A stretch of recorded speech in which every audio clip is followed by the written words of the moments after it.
ನಮಸ್ಕಾರ.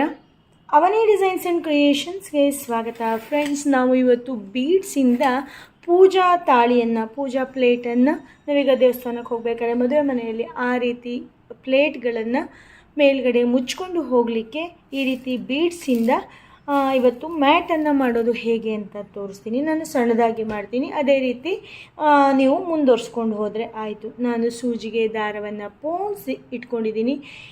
ಈ ರೀತಿಯ ಮಣಿಗಳು ನಾರ್ಮಲ್ ಫ್ಯಾನ್ಸಿ ಸ್ಟೋರ್ಗಳಲ್ಲಿ ಸಿಗುತ್ತೆ. ನಿಮಗೆ ತುಮಕೂರಿನ ಕವಿತಾ ಎಂಟರ್ಪ್ರೈಸಸ್ ಬೇಕಾದ್ರೂ ಸಿಗುತ್ತೆ. ಹಾಗೆ ಮತ್ತು ಎಲ್ಲ ಫ್ಯಾನ್ಸಿ ಸ್ಟೋರ್ಗಳಲ್ಲಿ ಈ ಥರ ಮಣಿಗಳು ಸಿಗುತ್ತೆ. ಈ ಥರ ಮಣಿಗಳೇ ಆಗಬೇಕು ಅಂತ ಏನಿಲ್ಲ. ಇದು ಶೈನಿಂಗ್ ಮಣಿ ಅಲ್ಲ, ನಾರ್ಮಲ್ ನೋಡಿ ಈ ರೀತಿಯಾದ ಮಣಿ, ಅಂದರೆ ಪ್ಲೈನ್ ಮಣಿ ಅಷ್ಟೇ. ನಿಮಗೆ ಬೇಕಾದರೆ ಶೈನಿಂಗ್ ಮಣಿ ಬೇಕಾದರೂ ನೀವು ಯೂಸ್ ಮಾಡ್ಕೊಬೋದು. ಈಗ ಇದರಿಂದ ನಾವು ಹೇಗೆ ಮ್ಯಾಟನ್ನು ಮಾಡೋದು ಅಂತ ಇವತ್ತು ನೋಡೋಣ. ಫ್ರೆಂಡ್ಸ್, ನೀವು ಯಾರೆಲ್ಲ ನಮ್ಮ ಚಾನಲ್ನ ಸಬ್ಸ್ಕ್ರೈಬ್ ಆಗಲಿಲ್ವೋ ಸಬ್ಸ್ಕ್ರೈಬ್ ಮಾಡಿ, ಪಕ್ಕದಲ್ಲಿರೋ ಬೆಲ್ ಐಕಾನ್ನ ಪ್ರೆಸ್ ಮಾಡಿ. ಹಾಗೆ ನಮ್ಮ Facebook page Avani designs and kitchen and rangoli ಅದನ್ನು ಕೂಡ ಫಾಲೋ ಮಾಡಿ. ಮತ್ತೊಂದು page Avani designs and creations ಅದನ್ನು ಕೂಡ ಫಾಲೋ ಮಾಡಿ ಅಂತ ಹೇಳ್ತಾ ಬನ್ನಿ, ಸ್ಟಾರ್ಟ್ ಮಾಡೇ ಬಿಡೋಣ. ಫ್ರೆಂಡ್ಸ್ ನೋಡಿ, ನಾನಿಲ್ಲಿ 6 ಮಣಿಗಳನ್ನು ಪೋಣಿಸಿದ್ದೀನಿ. ಇಲ್ಲಿ ತುದಿವರೆಗೂ ತೊಗೊಬರ್ತೀನಿ, ತುದಿಗೆ ಒಂದು ನಾಟ್ ಹಾಕಿದ್ದೀನಿ. ಈಗ ಏನು ಮಾಡಬೇಕು, ಮತ್ತೆ ವಾಪಸ್ ನಾವು ಇಲ್ಲಿಂದ ಪೋಣಿಸಿದ್ವಲ್ಲ, ಈಗ ವಾಪಸ್ ಇಲ್ಲಿಂದ ಒಂದು ಸರ್ಕಲ್ ಬರೋ ರೀತಿಯಲ್ಲಿ ಮಾಡ್ಕೊಬೇಕು. ಅಂದರೆ ಈ 6 ಮಣಿಯನ್ನು ಮತ್ತೆ ಉಲ್ಟದಿಂದ ಮೊದಲನೇ ಮಣಿಯಿಂದ ನಾವು ಹೀಗೆ ನೋಡಿ ಈ ರೀತಿಯಾಗಿ ನಾವು ಮತ್ತೆ ಪೋಣಿಸ್ಕೊಬೇಕು. ಈಗ ಇದನ್ನು ನಾವು ಎಳೆದಾಗ ಒಂದು ಸರ್ಕಲ್ ಬರುತ್ತೆ. ನೀವು ಯಾವ ಕಲರ್ ಬೇಕಾದರೂ ಕೂಡ ಯೂಸ್ ಮಾಡಬಹುದು. ನೋಡಿ ಈ ರೀತಿಯಾಗಿ ಬಂತು. ಬೇಕಾದರೆ ಈಗ ಮತ್ತೆ ಏನು ಮಾಡಿ, ನೆಕ್ಸ್ಟ್ ಮಣಿಯಲ್ಲಿ ಬೇಕಾದರೆ ಅನ್ನೋದಕ್ಕಿಂತ ಸ್ವಲ್ಪ ಟೈಟಾಗಿ ಬರಬೇಕು ಅಂತ ಇದ್ದರೆ ಇದನ್ನು ನೆಕ್ಸ್ಟ್ ಮಣಿ ಒಳಗಡೆ ತಗೊಳ್ಳಿ. ಈಗ ಏನು ಮಾಡಬೇಕಪ್ಪ ಅಂದರೆ, ಫಸ್ಟು ಒಂದು ಕಲರ್ ಆಯಿತು. ಈಗ ನೆಕ್ಸ್ಟ್ ಈ ಕಲರನ್ನು ತಗೊಳ್ಳೋಣ. ಇದೀಗ ನಾವು ಫಸ್ಟ್ ಮಾತ್ರ 6 ಮಣಿಯನ್ನು ಹಾಕಿದ್ದೀವಿ. ಈಗ ನಾವೇನು ಮಾಡೋಣ, 5 ಮಣಿಯನ್ನು ಹಾಕೋಣ. 5 ಮಣಿ ಯಾಕೆ ಹಾಕ್ತಾ ಇದ್ದೀವಪ್ಪ ಅಂತ ಅಂದರೆ, ನಮ್ಮದು ಆಲ್ರೆಡಿ ಇಲ್ಲೊಂದು ಮಣಿ ಇರುತ್ತೆ. ಆ ಮಣಿ ಏನಕ್ಕೆ ಯೂಸ್ ಆಗುತ್ತೆ, ಹೇಗೆ ಯೂಸ್ ಆಗುತ್ತೆ ಅಂತ ತೋರಿಸ್ತೀನಿ. ನೋಡಿ, ನಾನು ಇಲ್ಲಿ 5 ಮಣಿಗಳನ್ನು ಪೋಣಿಸ್ಕೊಂಡಿದ್ದೀನಿ. ಈಗ ಏನು ಮಾಡಬೇಕು, ಈ ಕಡೆ ಅಲ್ಲ ನೋಡಿ, ನಮ್ಮ ಲೆಫ್ಟ್ ಸೈಡಲ್ಲಿ ಈ ಹಿಂದ್ಗಡೆ ಮಣಿ ಇರುತ್ತಲ್ಲ, ಆ ಮಣಿಯಿಂದ ಮತ್ತೆ ಸೂಜಿಯನ್ನು ಒಳಗಡೆ ಹಾಕಬೇಕು. ನೋಡಿ ಈ ರೀತಿ ಒಂದು ಮಣಿಯ ಒಳಗಡೆ ಈ ರೀತಿಯಾಗಿ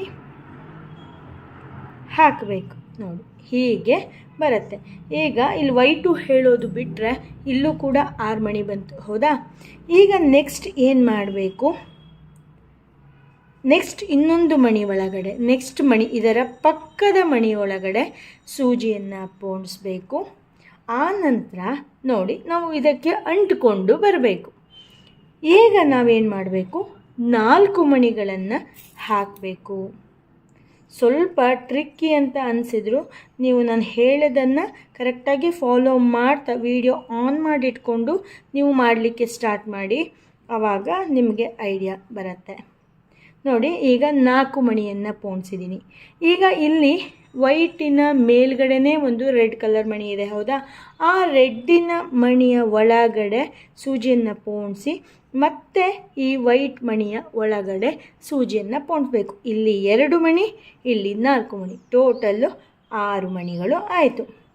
6 ಮಣಿಗಳಿಂದ ಒಂದು ಸರ್ಕಲ್ ರೆಡಿ ಆಗುತ್ತೆ ನೋಡಿ ಈ ರೀತಿಯಾಗಿ. ಈಗ ನೆಕ್ಸ್ಟ್ ಮತ್ತೆ ನಾವು ಫಸ್ಟಿಗೆ ಬೇಕಾದ್ರೂ ಈ ಮಣಿ ಒಳಗಡೆ ಪೋಣಿಸ್ಕೊಂಡ್ಬಿಡ್ಬೋದು, ನಾನೇನು ಹಾಗೆ ಮಾಡಿಲ್ಲ.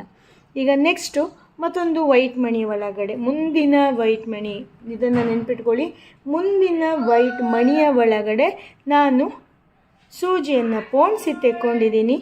ಈಗ ಮತ್ತೆ 4 ಮಣಿಗಳನ್ನು ನಾನು ಇಲ್ಲಿ ಪೋಣಿಸ್ತಾ ಇದ್ದೀನಿ, 4 ಮಣಿಗಳನ್ನು.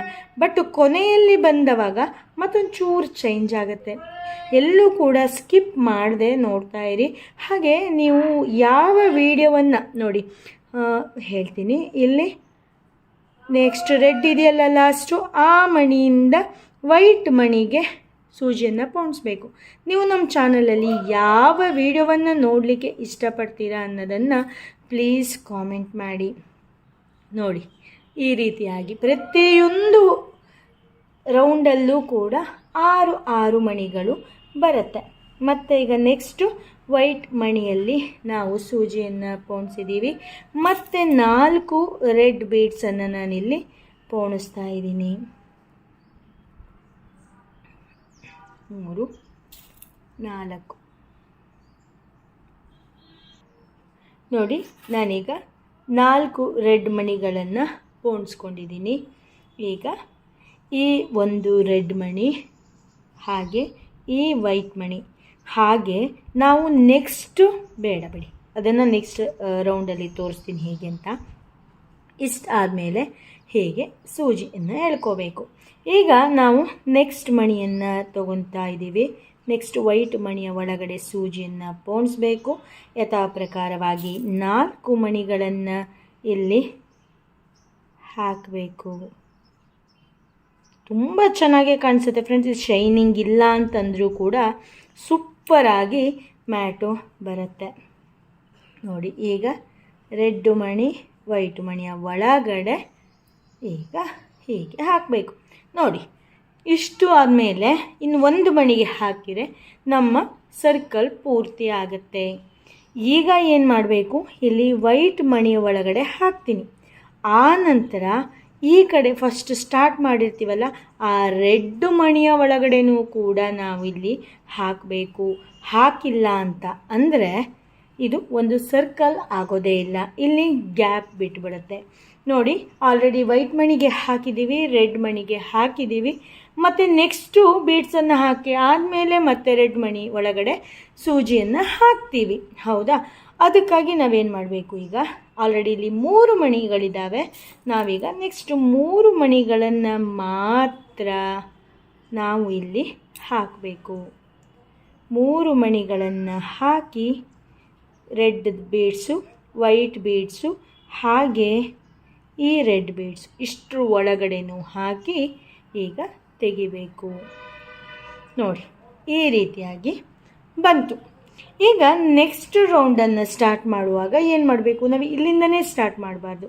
ಈಗ ಈ 2 ಮಣಿಗಳಿಂದ ಪೋಣಿಸ್ಕೊಂಡು ಈ ಎಡ್ಜ್ ಮಣಿ ಇದೆಯಲ್ಲ ಇಲ್ಲಿ, ಆ ಎಡ್ಜ್ ಮಣಿಗೆ ನಾವು ಸೂಜಿಯನ್ನು ತಂದ್ಕೊಬೇಕು. ಆವಾಗ ನಮಗೆ ಹಾಕಲಿಕ್ಕೆ ಈಸಿಯಾಗಿ ಬರುತ್ತೆ. ಈಗ ನಾವೇನು ಮಾಡೋಣ, ಗ್ರೀನ್ ಕಲರ್ ಮಣಿಯನ್ನು ಹಾಕೋಣ. ಫಸ್ಟಿಗೆ ನಾವು ಹೇಳಿರುವ ಹಾಗೆ ಯಥಾ ಪ್ರಕಾರವಾಗಿ 5 ಬೀಡ್ಸ್ಗಳನ್ನು ಹಾಕಬೇಕು. ಅಂದರೆ ಸ್ಟಾರ್ಟ್ ಮಾಡ್ತಾ ಇರ್ತೀವಲ್ಲ, ಅದಕ್ಕಾಗಿ 5 ಬೀಡ್ಸ್ಗಳನ್ನು ಹಾಕಬೇಕು. ನೋಡಿ, ನಾವು ಈಗ 1 ರಿಂಗನ್ನು ಮಾಡ್ಕೊಂಡಾಯಿತು. ಇಲ್ಲಿ 1 ಬೀಡ್ಸ್ ಎಕ್ಸ್ಟ್ರಾ ಹಾಕ್ಕೊಂಡಿದ್ದೀವಿ. ಈಗ ಏನು ಮಾಡಬೇಕು, ನೆಕ್ಸ್ಟ್ ಇನ್ನೊಂದು ಬೀಡ್ಸ್ ಇದೆಯಲ್ಲ ಮಧ್ಯದಲ್ಲಿ, ಅಂದರೆ ಫಸ್ಟ್ ಸ್ಟಾರ್ಟಿಂಗನ್ನು ಮಾತ್ರ ಈ ರೀತಿಯಾಗಿ ಬರುತ್ತೆ. ಇಲ್ಲಿ 2 ಬೀಡ್ಸಿನ ಒಳಗಡೆ ಸೂಜಿಯನ್ನು ಹಾಕ್ಕೋಬೇಕು. ಆ ನಂತರ ಈಗ ನಾವು ಇಲ್ಲಿ ಆಲ್ರೆಡಿ 2 ಬೀಡ್ಸು, ಇದೊಂದು ಬೀಡ್ಸು ಆಗಿದೆ. ಈಗ ಏನು ಮಾಡಬೇಕು, 3 ಬೀಡ್ಸ್ಗಳನ್ನು ನಾವು ಪೋಣಿಸ್ಕೊಬೇಕು. ಹೀಗೆ ಪೋಣಿಸ್ಕೊಂಡು ಗ್ರೀನು, 2 ರೆಡ್ಡು, ಹಾಗೆ ಇಲ್ಲಿ 1 ರೆಡ್ಡು. ಈಗ ಫಸ್ಟ್ 2 ರೆಡ್ ಹಾಕಿದ್ವಿ, ಈಗ 1 ರೆಡ್ಡಿನ ಒಳಗಡೆ ಈ ರೀತಿಯಾಗಿ ಮಾಡಬೇಕು. ನೋಡಿ, ಇಲ್ಲಿ ಮಧ್ಯದಲ್ಲಿ ಮಾತ್ರ 2 ಮಣಿ. ಇದನ್ನು ಮಾತ್ರ ಸ್ವಲ್ಪ ಟ್ರಿಕ್ಕಿಯಾಗಿ ಇದೆ ಅಷ್ಟೇ, ತುಂಬ ಈಸಿಯಾಗಿರುವಂಥದ್ದು. ಇಲ್ಲಿ ಮೂಲೆಗೆ ಬಂದ ಮೇಲೆ ಮತ್ತೆ ಈಗ ಏನು ಮಾಡಬೇಕು, 4 ಬೀಡ್ಸ್ಗಳನ್ನು ನಾವು ಪೋಣಿಸ್ಕೊಬೇಕು. 4 ಬೀಡ್ಸ್ ಆದಮೇಲೆ ಮತ್ತೆ ಗ್ರೀನ್ ರೆಡ್ ಒಳಗಡೆ ಹಾಕಿ ಸೂಜಿಯನ್ನು ತೆಗಿತೀನಿ.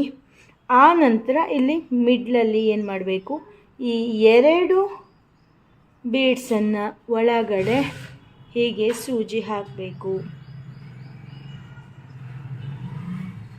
ನೋಡಿ, ಈಗ 2 ಸೂಜಿ, 2 ಬೀಡ್ಸಿನ ಒಳಗೆ ಸೂಜಿ. ನೀವು ಈ ಸ್ಟೆಪ್ಪನ್ನು ಕರೆಕ್ಟಾಗಿ ನೋಡ್ಕೊಂಬಿಟ್ರೆ ಎಲ್ಲ ಸ್ಟೆಪ್ಗಳನ್ನು ಕೂಡ ಕರೆಕ್ಟಾಗಿ ಹಾಕ್ಕೊಬೋದು. ಈಗ ನಾನು 3 ಮಣಿಗಳನ್ನು ಪೋಣಿಸಿದ್ದೀನಿ.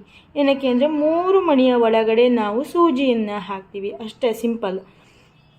ಒಟ್ಟು ಟೋಟಲ್ 6 ಮಣಿ ಆಗಬೇಕು. ನಾವು ಎಷ್ಟು ಬೀಡ್ಸಿನ ಒಳಗಡೆ ಸೂಜಿಯನ್ನು ಹಾಕ್ತೀವಿ ಅಂತ ನೋಡ್ಕೊಬೇಕು.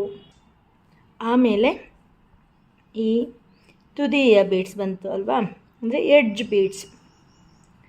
ಈಗ ಈ ಎಡ್ಜ್ ಬೀಡ್ಸಿನೊಳಗೆ ಒಂದು ಬೀಡ್ಸ್, ಎಡ್ಜ್ ಬೀಡ್ಸಿಗೆ ಮಾತ್ರ ಒಂದು ಸರಿ, ಬಾಕಿ ಎಲ್ಲ ಕಡೆ 2 ಬೀಡ್ಸಿಗೆ ನಾವು ಹಾಕಬೇಕು. ಈಗ ಮತ್ತೆ ಎಡ್ಜ್ ಬೀಡ್ಸ್ ಆಗಿರೋದ್ರಿಂದ ಇಲ್ಲಿ 4 ಬೀಡ್ಸ್ಗಳನ್ನು ಹಾಕ್ಕೋಬೇಕು. 4 ಬೀಡ್ಸ್ ಹಾಕಿ ಇಲ್ಲಿ 2 ಬೀಡ್ಸಿನ ಒಳಗಡೆ ನಾವು ಸೂಜಿಯನ್ನು ತೆಗಿತೀವಿ. ಆ ನಂತರ ಮಿಡ್ಲಲ್ಲಿ ಇರೋ 2 ಬೀಡ್ಸಿನ ಒಳಗಡೆ ಹಾಕ್ಕೋಬೇಕು. ಈಗ 2 ಬೀಡ್ಸಿನ ಒಳಗಡೆ ಹಾಕಿದ್ರಿಂದ ಇಲ್ಲಿ 3 ಬೀಡ್ಸನ್ನು ಹಾಕಿ ಇಲ್ಲಿ 3 ಬೀಡ್ಸಿನ ಒಳಗಡೆ 3 ಬೀಡ್ಸಿನ ಒಳಗಡೆ ಸೂಜಿಯನ್ನು ತೆಗಿಬೇಕು. ಆಮೇಲೆ ಇಲ್ಲಿ ಎಡ್ಜ್ ಬೀಡ್ಸ್ ಆಗಿದ್ದರಿಂದ ಎಡ್ಜ್ ಬೀಡ್ಸಿನ ಒಳಗಡೆ ಒಂದೇ ಬೀಡ್ಸು. ಈಗ ಮತ್ತೆ 4 ಬೀಡ್ಸ್. ನಿಮಗೆ ಇದರಲ್ಲಿ ಕನ್ಫ್ಯೂಸ್ ಆಗ್ತಿರ್ಬೋದು. ನೆಕ್ಸ್ಟು ಇನ್ನೆರಡು ರೌಂಡಲ್ಲಿ ನಾನು ನಿಮಗೆ ತೋರಿಸ್ಕೊಡ್ತೀನಿ. ಇನ್ನು 2 ರೌಂಡ್ ಆದಮೇಲೆ ನೆಕ್ಸ್ಟ್ ರೌಂಡಲ್ಲಿ ತೋರಿಸ್ತೀನಿ ಏನಕ್ಕೆ ಎಲ್ಲಿ 2 ಬೀಡ್ಸನ್ನು ತೊಗೊತಿದ್ದೀನಿ, ಎಲ್ಲಿ 1 ಬೀಡ್ಸನ್ನು ತೊಗೊತಿದ್ದೀನಿ ಅಂತ. ಆವಾಗ ನಿಮಗೆ ಕ್ಲಾರಿಟಿ ಸಿಗುತ್ತೆ. ಈಗ ಮತ್ತೆ ನಾವೀಗ 4 ಬೀಡ್ಸನ್ನು ಈಗ ಇದೇ ರೀತಿಯಾಗಿ ಈ ರೌಂಡನ್ನು ನಾನು ಮುಗಿಸ್ಕೊಂಡು ಬರ್ತೀನಿ. ಆಮೇಲೆ ನೆಕ್ಸ್ಟ್ ರೌಂಡನ್ನು ಮುಗಿಸ್ಕೊಂಡು ಬರ್ತೀನಿ. ನೆಕ್ಸ್ಟ್ ಮತ್ತು ಈ ಕಲರ್ ಹಾಕಬೇಕಾದ್ರೆ ಮತ್ತೆ ನಾನು ನಿಮಗೆ ಸಿಗ್ತೀನಿ. ಆವಾಗ ಡೀಟೇಲಾಗಿ ಯಾವ್ಯಾವ ಬೀಡ್ಸ್ ಎಲ್ಲೆಲ್ಲಿ ಬರುತ್ತೆ ಹೇಳೋದು ನಿಮಗೆ ಗೊತ್ತಾಗುತ್ತೆ. ಯಾವಾಗ 4 ಬೀಡ್ಸ್ ಬರಬೇಕು, ಯಾವಾಗ 5 ಬೀಡ್ಸ್ ಬರಬೇಕು, ಹಾಗೆ ಯಾವಾಗ 3 ಬೀಡ್ಸ್ ಬರಬೇಕು ಅನ್ನೋದನ್ನು ನಾನು ನಿಮಗೆ ಡೀಟೇಲಾಗಿ ಮತ್ತೆ ಹೇಳ್ತಾ ಹೋಗ್ತೀನಿ. ಈಗ ಇದಿಷ್ಟು ಮುಗಿಸ್ಕೊಂಡು ತಗೊಂಡು ಬರ್ತೀನಿ. ನೋಡಿ, ನಾವಿಲ್ಲಿಗ ಮುಗಿಸ್ಕೊತ ಬಂದಿದ್ದೀವಿ ಈ ಸ್ಟೆಪ್ಪನ್ನು. ಈಗ ಇಲ್ಲಿ ಲಾಸ್ಟಲ್ಲಿ 2 ಬೀಡ್ಸು ಉಳಿದಿದೆ. ಈ 2 ಬೀಡ್ಸಿನ ಒಳಗಡೆ ಹಾಕಬೇಕು. ಆಮೇಲೆ ನಾವು ಇದನ್ನು ಎಂಡ್ ಮಾಡ್ತಾ ಇದ್ದೀವಲ್ಲ, ಅದಕ್ಕೋಸ್ಕರ ಈ ಗ್ರೀನ್ ಬೀಡ್ಸ್ ಒಳಗಡೆ ಸೂಜಿಯನ್ನು ಹಾಕಬೇಕು. ಒಟ್ಟು ಎಳೆದಾಗ ಈ ರೀತಿಯಾಗಿ ಬರುತ್ತೆ. ಈಗ ನಾವು ಎಷ್ಟು ಬೀಡ್ಸಿನ ಒಳಗಡೆ ಸೂಜಿಯನ್ನು ಹಾಕಿದ್ವಿ, 4 ಬೀಡ್ಸಿನ ಒಳಗಡೆ ಸೂಜಿಯನ್ನು ಹಾಕಿದ್ವಿ. ಆವಾಗ 2 ಬೀಡ್ಸನ್ನು ನಾವಿಲ್ಲಿ ಪೋಣಿಸ್ಬೇಕು. ಇನ್ನು ಸಿಂಪಲ್ಲಾಗಿ 2 ಬೀಡ್ಸನ್ನು ಪೋಣಿಸಿ ಇಲ್ಲಿ ಗ್ರೀನ್ 1, ರೆಡ್ 2, ಗ್ರೀನ್ 1 ಹಾಕಿ ಸೂಜಿಯನ್ನು ತೆಗಿಬೇಕು. ನೋಡಿ ಈ ರೀತಿ. ಈಗ ಏನು ಮಾಡಬೇಕು, ಇದು ಎಡ್ಜ್ ಬೀಡ್ಸ್ ಯಾವುದು, ಇದು ಎಡ್ಜ್ ಬೀಡ್ಸ್, ಓಕೆನಾ. ಈ ಎಡ್ಜ್ ಬೀಡ್ಸಿನವರೆಗೆ ಬರೋ ಹಾಗೆ ಸೂಜಿಯನ್ನು ಹಾಕಿ ತೆಕ್ಕೊಬೇಕು, ಓಕೆ ಅಲ್ಲ. ಈಗ ನಾನು ನಿಮಗೆ ಡೀಟೇಲಾಗಿ ಹೇಳ್ತೀನಿ. ಫಸ್ಟು ಎಡ್ಜ್ ಬೀಡ್ಸಿನ ಮೇಲೆ ಮೊದಲಿಗೆ 5 ಬೀಡ್ಸು, ಆ ನಂತರದಲ್ಲಿ ಎಲ್ಲ ಎಡ್ಜ್ ಬೀಡ್ಸಿಗೆ 4 ಬೀಡ್ಸು, ಆನಂತರ ಮಧ್ಯ ಇರುವ ಇಲ್ಲಿ 2 ಮಧ್ಯ ಎಡ್ಜ್ ಬೀಡ್ಸಿನ ಒಳಗಡೆ ಬರುತ್ತಲ್ಲ ಬೀಡ್ಸು, ಅದರಲ್ಲಿ ಡಬಲ್ ಮಣಿಯನ್ನು ಸೇರಿಸಿ ತಗೊಳ್ಳೋದ್ರಿಂದ ನಾವಲ್ಲಿ 3 ಬೀಡ್ಸ್ಗಳನ್ನು ಹಾಕ್ತಾ ಹೋಗ್ತೀವಿ. ಈಗ ನಾವು ರೆಡ್ ಮಣಿಯನ್ನು ಹಾಕಬೇಕು. ಫಸ್ಟಿಗೆ ನಾವು ಎಡ್ಜ್ ಬೀಡ್ಸಿಗೆ ಫಸ್ಟ್ ಸ್ಟಾರ್ಟಿಂಗಲ್ಲಿ 5 ಬೀಡ್ಸ್ಗಳನ್ನು ಹಾಕ್ತೀವಿ. ಆ ನಂತರದಲ್ಲಿ 4 ಬೀಡ್ಸ್ಗಳನ್ನು ಎಡ್ಜ್ ಬೀಡ್ಸಿಗೆ ಹಾಕ್ತೀವಿ. ನೋಡಿ, ಎಡ್ಜ್ ಬೀಡ್ಸು 1, ಹೌದಾ. ಆಮೇಲೆ ಪಕ್ಕದಲ್ಲಿರುವ 2 ಬೀಡ್ಸಿಗೆ ಸೂಜಿಯನ್ನು ಹಾಕಿದ್ದೀನಿ. ಫಸ್ಟಿಂದನೂ ಕೂಡ ಇದೇ ಮೆಥಡೇ ಬರುತ್ತೆ. ನಮಗೆ ಅಲ್ಲಿ ಏನಾಗುತ್ತೆ, ಸಣ್ಣಕ್ಕಿರೋದ್ರಿಂದ ಸ್ವಲ್ಪ ಕನ್ಫ್ಯೂಸ್ ಆಗುತ್ತೆ ನಮಗೆ. ಈಗಿಲ್ಲಿ ಈ ಕಡೆ ಇದಕ್ಕೆ 3 ಬೀಡ್ಸ್ ಸಿಗೋದ್ರಿಂದ ನಾವೀಗ 3 ಬೀಡ್ಸನ್ನು ಹಾಕ್ಕೋಬೇಕು. 3 ಬೀಡ್ಸನ್ನು ಹಾಕ್ಕೊಂಡು ರೆಡ್ ಬೀಡ್ಸ್ 1 ಮತ್ತು ವಾಪಸ್ಸಿಂದ ನಾವು ಬೀಡ್ಸ್ ಒಳಗಡೆ ಸೂಜಿಯನ್ನು ಹಾಕ್ತೀವಿ. 2 ಬೀಡ್ಸ್ ಒಳಗಡೆ ಹಾಕಿ ಮತ್ತಿನ್ನೆರಡು ಮುಂಬರುವ ಬೀಡ್ಸಿನ ಒಳಗಡೆ ಸೂಜಿಯನ್ನು ಹಾಕಬೇಕು. ನೋಡಿ ಈ ರೀತಿಯಾಗಿ ಬರುತ್ತೆ. ಇಲ್ಲಿ ನೋಡಿ, ಇಲ್ಲಿ 2 ಬೀಡ್ಸು, ಇದೊಂದು ಬೀಡ್ಸು, ಇದೊಂದು ಬೀಡ್ಸು, ಇದೊಂದು ಬೀಡ್ಸು, ಒಟ್ಟು ಟೋಟಲ್ ಒಂದು ಸರ್ಕಲಿಗೆ 6 ಬೀಡ್ಸ್ ಪಕ್ಕ ಬರುತ್ತೆ. ಈಗ ಒಂದು ಐಡಿಯಾ ಸಿಕ್ತು ಅಲ್ವಾ? ಇಲ್ಲಿ ಎಡ್ಜ್ ಬೀಡ್ಸಿನ ಒಳಗಡೆ ಮಧ್ಯೆ ಎಷ್ಟಿರುತ್ತೋ ಪ್ರತಿಯೊಂದು ಬೀಡ್ಸಿಗೂ, ಅಂದರೆ ಅಲ್ಲಿ 2 ಬೀಡ್ಸಿಗೆ ಒಂದು ರಿಂಗು ಬರ್ತಾ ಹೋಗುತ್ತೆ. ಮುಂದೆ ಹೋದ ಹಾಗೇ ಬರ್ತಾ ಹೋಗುತ್ತೆ. ನಮಗೆ ಎಷ್ಟು ದೊಡ್ಡ ಬೇಕೋ ಅಂತ ಮಾಡ್ಕೊಬೋದು. ನಾನೊಂದು ಇಷ್ಟು ದೊಡ್ಡಕ್ಕೆ, ಒಂದು ಇಷ್ಟು ಅಗಲಕ್ಕೆ ಮಾಡಿಕೊಂಡು ತೊಗೊಂಬರ್ತೀನಿ. ಈಗ ಒಂದು ಐಡಿಯಾ ಬಂತು ಅಂತ ಅಂದ್ಕೊತೀನಿ. ಮಾಡಿಕೊಂಡು ತೊಗೊಂಬರ್ತೀನಿ. ಎಂಡ್ ಹೇಗೆ ಮಾಡೋದು, ದಾರ ಖರ್ಚಾದಾಗ ಹೇಗೆ ಮಾಡೋದು ಅಂತ ನಾನು ನಿಮಗೆ ತೋರಿಸ್ತೀನಿ. ನೋಡಿ, ನಾವು ಕೊನೆಯ ಹಂತಕ್ಕೆ ಬಂದಿದ್ದೀವಿ. ನಾವು ಕೊನೆಗೆ ಹೇಗೆ ಮಾಡಬೇಕು, ಹೇಗೆ ನಾಟ್ ಹಾಕಿ ಮತ್ತು ಇದು ಮಾಡಬೇಕು ಅನ್ನೋದನ್ನು ತೋರಿಸ್ತೀನಿ ಅಂತ ಹೇಳಿದೆ. ನೋಡಿ, ಈಗ ಇಲ್ಲಿ ಲಾಸ್ಟ್ 2 ಬೀಡ್ಸ್ ಇದೆ. ನಾನು ಇನ್ನು ಜಿಸ್ಟಾಗಿ ಹೇಗೆ ಮಾಡಬೇಕು ಅಂತ ಒಂದೇ ನಿಮಿಷದಲ್ಲಿ ಪಟ ಹೇಳ್ತಾ ಹೋಗ್ತೀನಿ. ಫಸ್ಟ್ ಇದನ್ನು ತೋರಿಸ್ತೀನಿ. ಈ 2 ಬೀಡ್ಸ್ ಒಳಗಡೆ ಸೂಜಿಯನ್ನು ಹಾಕ್ಕೊಂಡು, ಆನಂತರ ರೆಡ್ ಕಲರ್ ಮಣಿಯ ಒಳಗಡೆ ಒಂದು ಬೀಡ್ಸ್ ಒಳಗಡೆ ಸೂಜಿಯನ್ನು ಹಾಕಿ ದಾರವನ್ನು ತೆಗೆದಿದ್ದೀನಿ. ಈಗ ನಾವಿಲ್ಲಿ 4 ಮಣಿಯ ಒಳಗಡೆ ಹಾಕಿದ್ರಿಂದ ಜಸ್ಟ್ 2 ಬೀಡ್ಸನ್ನು ನಾನಿಲ್ಲಿ ಹಾಕ್ತಾಯಿದ್ದೀನಿ. ಈ ವಿಡಿಯೋ ನಿಮಗೆ ಲೆಂತ್ ಆಯಿತು ಅಂತ ಅನಿಸ್ಬೋದು. ಇನ್ನು ಡೀಟೇಲಾಗಿ ಹೇಳಿದ್ದೀನಿ, ಪ್ರತಿಯೊಂದು ಮೆಥಡನ್ನು ಹೇಗೆ ಮಾಡಬೇಕು ಅನ್ನೋದನ್ನು ನಾನು ನಿಮಗೆ ತೋರಿಸ್ಕೊಟ್ಟಿದ್ದೀನಿ ಕರೆಕ್ಟಾಗಿ. ಅಂದರೆ ನಾವು ಹೇಳ್ಕೊಟ್ಟ ಮೇಲೆ ಅವರು ಸರಿಯಾಗಿ ಕಲಿಬೇಕು. ಮಾತಾಡೋದು ಜಾಸ್ತಿ ಆಯಿತು ಅಂತ ಕಾಮೆಂಟ್ ಹಾಕ್ತಾರೆ ಕೆಲವರು, ಬಟ್ ಮಾತಾಡೋದು ಜಾಸ್ತಿ ಆದ್ರೂ ಕೂಡ ಕಲಿಯೋರಿಗೆ ಡೀಟೇಲಾಗಿ ಬೇಕಾಗುತ್ತೆ. ಅದಕ್ಕೋಸ್ಕರ ಇಷ್ಟು ಡೀಟೇಲಾಗಿ ಮಾಡಿರ್ತೀನಿ. ಈಗ ನೋಡಿ, ಇಲ್ಲಿ ಸೂಜಿನ ತೆಗೆದಾದಮೇಲೆ ಇಲ್ಲಿ ಕೊನೆವರೆಗೂ ಬಂದು ಈಗ ನಾಟನ್ನು ಹಾಕಬೇಕು. ನೋಡಿ, ಹೀಗೆ ನಾರ್ಮಲ್ ನಾಟನ್ನು ಹಾಕ್ತೀವಿ.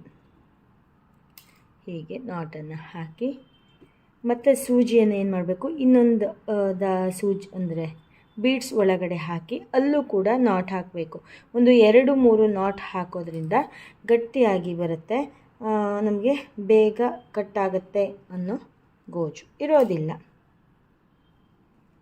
ನೋಡಿ, ಹೀಗೆ ಆದಮೇಲೆ ನಾನು ದಾರವನ್ನು ಕಟ್ ಮಾಡಿ ತೆಗಿತೀನಿ. ಈಗ ನೋಡಿ, ಈ ರೀತಿಯಾಗಿ ಎಷ್ಟು ಚೆನ್ನಾಗಿ ಕಾಣಿಸ್ತಿದೆ. ನಮಗೆ ಎಷ್ಟು ದೊಡ್ಡಕ್ಕೆ ಬೇಕೋ ಅಷ್ಟು ದೊಡ್ಡ, ನಮ್ಮ ಪ್ಲೇಟ್ ಎಷ್ಟು ದೊಡ್ಡಕ್ಕೆ ಇದೆಯೋ ಅಷ್ಟು ದೊಡ್ಡಕ್ಕೆ. ನೋಡಿ, ಇದನ್ನು ಪೂಜಾ ತಾಳಿ ಅಂತ ಅಂದ್ಕೊಂಡ್ರೆ ಹೀಗೆ ಮುಚ್ಕೊಂಡು ಹೋಗಲಿಕ್ಕೆ ಚೆನ್ನಾಗಿ ಆಗುತ್ತೆ. ಉಲ್ಲನಿಂದೆಲ್ಲ ಮಾಡ್ತಾರಲ್ಲ, ಅದೇ ರೀತಿದು ಮಣಿದು ಎಷ್ಟು ಚೆನ್ನಾಗಿ ಕಾಣಿಸ್ತಾ ಇದೆ ಅಲ್ವಾ ಫ್ರೆಂಡ್ಸ್?